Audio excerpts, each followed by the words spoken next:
श्री शिवाय नमस्तुभ्यम। हर हर महादेव। आप सबको पता है कि पितृपक्ष के बहुत ही प्यारे से दिन चल रहे हैं। अगर आपको अपने पितृ को प्रसन्न करना है, अपने घर से पितृ दोषों को दूर करना है, तो ये वीडियो आपके लिए है।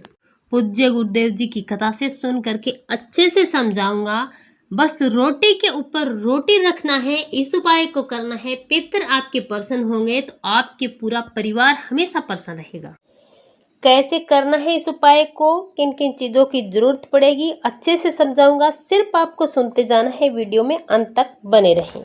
तो चलिए स्टार्ट करते हैं आज के सबसे पहले उपाय के बारे में। आज की वीडियो में हम पितृपक्ष के दिनों में किए जाने वाले ऐसे 3 महाउपायों के बारे में बताने वाले हैं, जो पूज्य गुरुजी ने अपनी अभी की चल रही ऑनलाइन शिव महापुराण की कथा में बताया है। और अगर आपने इन 3 में से कोई एक भी उपाय कर लिया तो आपको कभी भी पिंडदान करने की जरूरत नहीं पड़ेगी, पितृ तर्पण करने की जरूरत नहीं पड़ेगी। आपके पितृ आपको आशीर्वाद देंगे और इस श्राद्ध पक्ष में, इस पितृपक्ष के दिनों में आपके पितृ आपको मालामाल करके जाएंगे।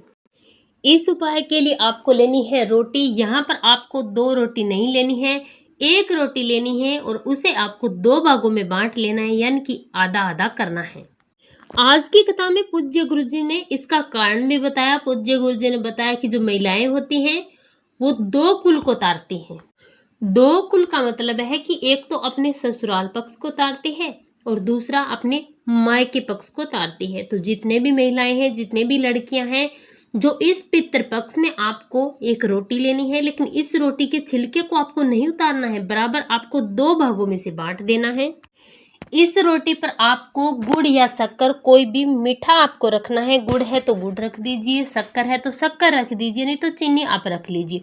थोड़ा सा आपको इस पर घी डालना है, मात्र 4 या 5 बूंद इस पर घी डालना है। डालने के बाद 1 टुकड़े, आधी रोटी जो है उस पर आपने रखा है, दूसरी जो रोटी वाला टुकड़ा है उसे आपको इस पर रख करके ढक देना है। ढकने के बाद इसे लेकर जाना है। अगर आपके घर में या फिर आपके घर के आसपास गाय है, अगर घर के आसपास आपके गांव में या शहर में गाय नहीं है, तो आपको गौशाला चले जाना है और जा करके आपको गौ माता को खिला देना है। आप चाहें तो कौवे को भी खिला सकते हैं, आप चाहें तो कुत्ते को भी खिला सकते हैं। पूज्य गुरुजी ने ये तीनों पितृ तुल्य बताए हैं। इनको जब हम कुछ भी पितृपक्ष के दिनों में खिलाते हैं तो ये सीधा हमारे पितरों को लगता है। तो इन तीनों में से किसी एक को आपको इस रोटी को खिला देना है, अपने पितरों का स्मरण करते हुए और अपने पितरों से क्षमा याचना करते हुए, पितृदेव आर्यवन का स्मरण करते हुए आपको गाय माता को इस रोटी के टुकड़े को खिलाना है।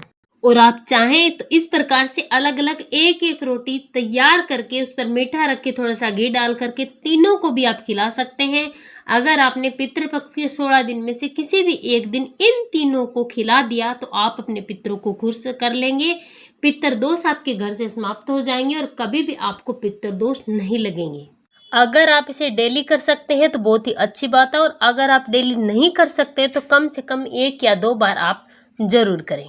और चलिए अब बात करते हैं हमारे दूसरे उपाय की, जो आपको पितृपक्ष के दिनों में कभी भी कर लेना है। इस उपाय से क्या होगा, आपके घर में जो लड़ाइयाँ हो रही है, बिना वजह आपके घर में क्लेश मच रहे हैं, उन सारे दुविधाओं से, क्लेश से आपको छुटकारा मिलेगा। इस उपाय के लिए सबसे पहले आपको लेना है 1 गुड़ का टुकड़ा, जो आपको बड़ा सा लेना है। इसी के साथ आपको लेने हैं 2 समी पत्र।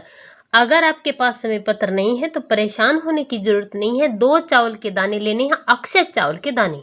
और इसी के साथ आपको लेना है नारियल। पानी वाला नारियल आपको नहीं लेना है, सूखा नारियल आपको लेना है। स्क्रीन पर जो दिखाया जा रहा है आधा कटा हुआ नारियल, जिसे हम खोपरा भी कहते हैं, उसे लेना है।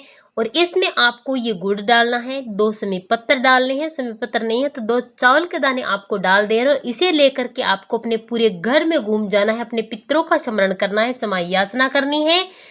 और इसे लेकर के आपको चले जाना है आपके घर के आसपास कहीं भी। अगर पिंपल का पेड़ है, पिंपल का नहीं है तो वट वृक्ष, और वट वृक्ष नहीं है तो बेलपत्री का पेड़ है, क्योंकि पितृपक्ष के 16 दिनों में इन 3 पेड़ों की बहुत ही बड़ी महिमा है। वहां पर जाना है। पिंपल वृक्ष के पेड़ के नीचे आपको पिंपल वृक्ष के पेड़ की जड़ में थोड़ा सा गड्ढा करके मिट्टी हटा करके इसे दबा देना है। हाथ जोड़कर आपको अपने पितरों से क्षमा याचना करनी है, प्रार्थना करनी है, अपनी मनोकामना करनी है। घर में जो लड़ाई झगड़े हो रहे हैं उन्हें दूर करने के लिए प्रार्थना करने के बाद अपने घर चले आना है। यकीन मानिए, अगर आपने इस उपाय को कर लिया तो आपके घर में कभी भी लड़ाई झगड़े नहीं होंगे। लेकिन इस उपाय को करने का एक नियम है, समय की बड़ी पाबंदी है। आपको इस उपाय को सुबह 10 से दोपहर 12 बजे के बीच में ही करना है। अगर इन 2 घंटों में आपको समय नहीं मिल पाता है तो आप अगले दिन फिर समय निकालें और उसमें इस उपाय को करें। 2 घंटे अगर आपको नहीं मिल पाते हैं तो आप इस उपाय को मत करना, क्योंकि 10 से 12 के बीच में अगर आप करेंगे तभी आपको इस उपाय को करने का फायदा मिलेगा। और चलिए अब बात करते हैं आज के तीसरे उपाय की। अगर आपके घर में पितर दोष है, यानी कि अगर आपके घर में लड़ाई झगड़े हो रहे हैं, अकारण ही आपके घर में झगड़ा हो जाता है, बीमारियां आ रही है, दवाई लग नहीं पा रही है, एक व्यक्ति ठीक होता है दूसरा बीमार पड़ जाता है, या फिर एक व्यक्ति बार बार बीमार पड़ रहा है, अगर आपका काम नहीं चलता, आमदनी कम, अगर खर्च ज़्यादा हो रहे हैं, आप किसी भी काम में सफल नहीं हो पा रहे हैं, उसकी वृद्धि नहीं हो पा रही है, तो आपको समझ जाना चाहिए कि आपके घर में पितर दोष है। और पितर दोष से मुक्ति के लिए आपको ये छोटा सा उपाय जरूर करना चाहिए। इस उपाय के लिए आपको तांबे के पात्र में जल भरना है और इस जल में आपको 1 चुटकी काला तिल डालना है। इस कलश को उठाना है, अपने पूरे घर में इस कलश को घुमाने के बाद लेकर चले जाना है पिंपल वृक्ष के पेड़ के नीचे। और पिंपल वृक्ष के पेड़ के नीचे आपको दक्षिणी दिशा की तरफ मुख करके कि 1 लोटा जल अपने पितरों का स्मरण करते हुए, पितरदेव आर्यमन का स्मरण करते हुए आपको पिंपल वृक्ष की जड़ में इस जल को समर्पित कर देना है। हाथ जोड़कर अपने पितरों से समाय याचना करनी है, उनका आशीर्वाद लेकर के आपको अपने घर आ जाना है। अगर आपने काले तिल वाला जल भी पिंपल वृक्ष के पेड़ की जड़ में डाल दिया तो उस समय आपके पितर उस पेड़ में निवास करते हैं और काले तिल आपके पितरों को तृप्ति प्रदान करते हैं, जल आपके पितरों को शीतलता देते हैं। अगर आपने इस उपाय को किया तो आपके घर में से पित्त दोष समाप्त हो जाएंगे, लड़ाई झगड़े, बीमारियां, सारी परेशानी दूर होगी, व्यापार और कारोबार की वृद्धि होगी। श्री शिवाय नमस्तुभ्यम। हर हर महादेव।